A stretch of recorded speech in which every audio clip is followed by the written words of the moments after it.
Nag-decide na ba daw po ang IATF if it will approve or not the appeal of Metro Manila mayors to defer voter registration?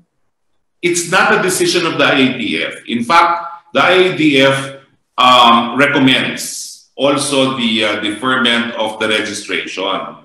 Kaya lang po, hindi po pwedeng diktahan ng constitutional body dahil ang COMELEC po ay constitutional body. We can only recommend to the COMELEC, but the final decision will be with the COMELEC because it is a constitutional body tasked with the conduct of the voters' registration. Question from Ace Romero ng Philippine Star. Former Interior Secretary Rafael Alunan called for the release of retired General Jovito Palparan, who was sentenced to life in prison for the kidnapping and detention of 2 student activists in 2006. He said Palparan was doing his duty fighting enemies of the state. He also cited the pardon given to Pemberton. What is Malacanang's take on this? Well, wala po. He's been sentenced. There's been a factual decision made by the RTC na lumabag po siya sa batas. Pinatawan po siya ng parusa. And unless the president gives him pardon, he has to serve his term, his sentence. Question from Julie Aurelio. Did President Duterte explicitly say he expects the U.S. to repay his act of pardoning Pemberton by giving Philippines access to its COVID-19 vaccines? Hindi po. Ulitin ko po, hindi po yan sinabi ni Presidente. Yan ay personal na opinion ko na tinanong po sa akin ni Trish. At yan po, ulitin ko, ay personal na opinion ko, kaya po wala akong problema doon sa pardon na binigay kay Pemberton.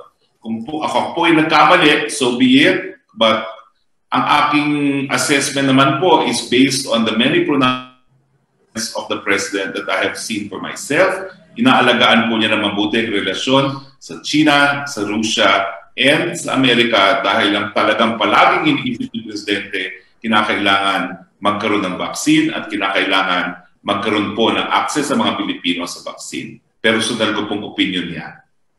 From Celerina Monte ng Manila Shimbun, what's the likelihood that President Duterte will no longer push for the termination of Visiting Forces Agreement? Will you not be surprised if this happens? Well, tignan po natin kasi nasa first 6 months lang naman po tayo ngayon ng extension of the abrogation. And the President said that it is renewable for another 6 months. So there is 1 year deferment of the abrogation. So tignan po natin kung ano magiging decision after this 1 year period. May follow-up din po ulit si Julie Aurelio. PRD consulted you on pardoning Pemberton. What was your advice to him? Did he take into consideration your personal sentiment as lawyer for the Laude family? He did not po, and he's not duty-bound to confer with me, but we talked about it after he granted pardon. Question from Alvin Baltasar o PBS Radio Pilipinas. Any official statement on the transmission ng release order ni Pemberton signed by the President? Bantag earlier confirmed na nasa kanila na yung release order. Kailan po pinirmahan ng Pangulo? Kahapon lang po yan na-release. A certified true copy was given to the Bureau of Correction because the original copy was given to Pemberton.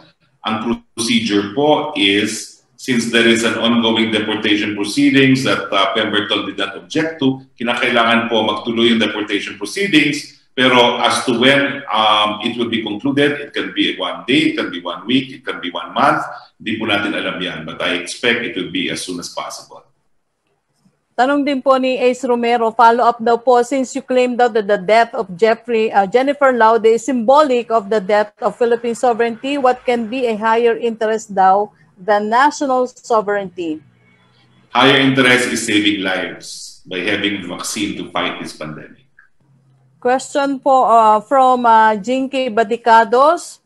Ano daw po ang take ng Palace on pre-registration of national ID on October? Well, talagang mandato po ng Presidente, pabilisin niyang national ID na yan dahil nakita natin na yung pagdidistribute ng ayuda, hindi sana na-delay kung meron na tayong national ID system. In the same way, magagamit din po yung national ID system para maiwasan yung fraud dyan sa PhilHealth, no? Kasi at least malalaman natin kung buhay o patay yung isang nag-claim ng benefit. Opo, question, Secretary, I think ito na po yung last question. From Vance Fernandez, after Pemberton was given absolute pardon by the President, why was GCTA suspended? Well, talaga naman po maraming question dyan. Dahil ang unang question naman po dyan kay Mayor Sanchez. Di ba po, no? Si Mayor Sanchez po ang naging unang dahilan kung bakit nagkaroon ng kontrobersiya yung GCTA na yan. Pangalawa lang po si Pemberton. Okay, Secretary, salamat po. Well, since wala na pong question, maraming salamat sa ating mga kasama sa Malacanang Press Corps at maraming salamat sa inyong panunood. Sa ngalan po ng ating Presidente Rodrigo Roa Duterte, ito po inyong spokes Harry Roque nagsasabing magtiwala po tayo sa wisdom ng ating Presidente sa kanyang mga desisyon sa mga bagay-bagay na tanging Presidente lang ang po pwedeng magdesisyon. Ng GMA News Online, could you please elaborate on your statement that the pardon extended by the President to U.S. Marine Joseph Scott Pemberton was grounded on a broader national interest? Wala na po akong i-expound. Sinabi ko na po lahat. That's a personal opinion dahil I was asked by Trish for my personal opinion. Second question po niya, can we get Palace's reaction to the SWS survey showing 2 in 5 Filipinos see bleaker economy in the next 12 months? Nasagot ko na po yan, pero ang sabi ko po, huwag po kayong mag-alala mga kababayan dahil binubuksan naman po natin ang ekonomiya. Ang paniniwala ko po, we have hit rock bottom and the only way to go is up. Question from Angel Ruquillo ng RMN. Ano pong reaksyon ng Palasyo sa pahayag ng ilang kaanak na mga nakapiit sa New Bilibid prisons na sa pamagitan ng paglaya at paggawad ng absolute pardon kay Pemberton ay magiging daan din ito para makasama na nila ang mahal nila sa buhay na halos dekada-dekada ng nakapiit? Alam niyo po, even before Pemberton, napakadami pong nag-grant ng probation and parole. Ito po yung mga pinalaya to they don't just our jails. Nung tinamaan po tayo ng COVID, talagang naging pulisiya ng DOJ na palayain ang pinakamaraming po pwedeng mapalaya and the only way to do it is through probation and parole. So, hindi lang po si Pemberton nagbe-benefit ngayon sa panahon ng COVID, marami na po ang nag-benefit dyan.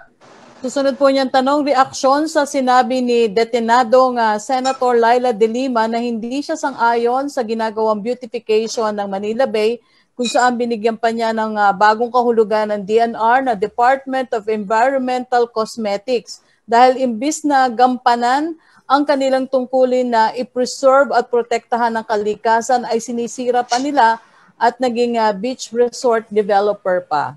Naintindihan ko po kung hindi sang-ayon si Senator Laila De Lima dahil hindi naman po siya makikinabang dahil siya nakakulong, hindi niya makikita yung ganda ng Manila Bay.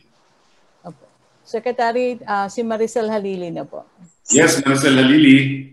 Hi sir, magandang hapon po. Sir, during our press briefing during our last press briefing, you mentioned that the proposal to release Pemberton is a bad president. Do you maintain this position even after the decision of the President to grant him absolute pardon?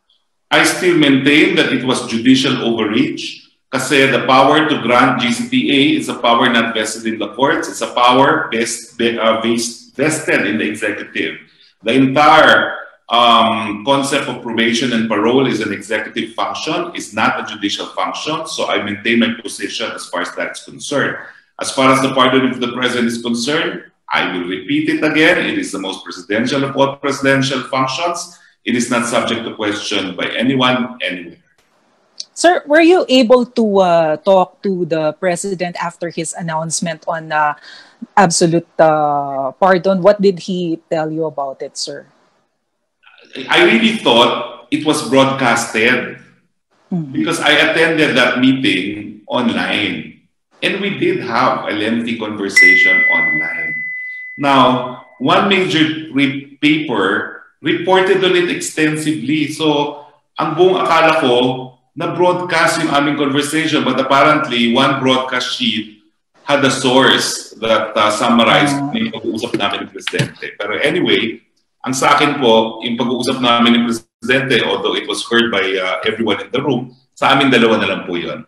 Okay. Sir, also, doon po sa public address ng Pangulo nung nakaraan, he also mentioned that this is not the right time for Secretary Duque to resign as Health Secretary because he believes that he is not involved in corruption, but then there is negligence.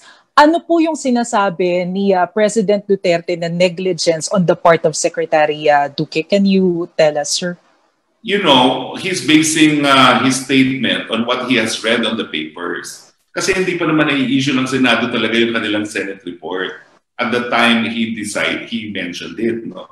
So, in the same way that Senate President Soto thinks that the Senate report may be able to change the mind of the President, siguro antayin muna natin yung report na yan at antayin natin mabasa ni Presidente and let him make his own decision as a lawyer and as a prosecutor at that, kung dapat bang mabago ang kanyang posisyon o dapat bang mabago yung kanyang pagkakatiwala kay Senator Duque. Antayin po muna natin yan. Sir, last na lang po. Ano po yung magiging activities ni President Duterte and when will be his next public address?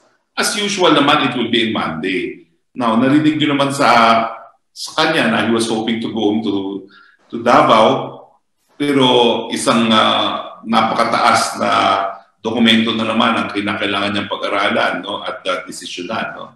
So right now po, Monday po, we can be assured that there will be a broadcast. I don't know from where, but from how the President sounded, mukhang hindi siya makakauwi ng Davao. Maraming salamat, Secretary. Salamat po, Maricel. Yusef Rocky. Secretary, tanong mula kay Samed Danilla ng Business Mirror. Itig na sagot pero basahin ko na lang po. If may action na po kaya ang IATF sa appeal ng DOLE to extend the exemption period of medical workers from POEA's temporary deployment ban from March 8 to August 31st. Kukonsultahin po ang Presidente.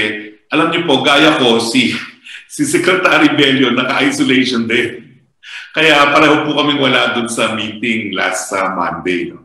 Pero sa tingin ko po, kung both of us test negative, pareho naman kami makaka-attend ng susunod na meeting and this can be brought to the attention of the President.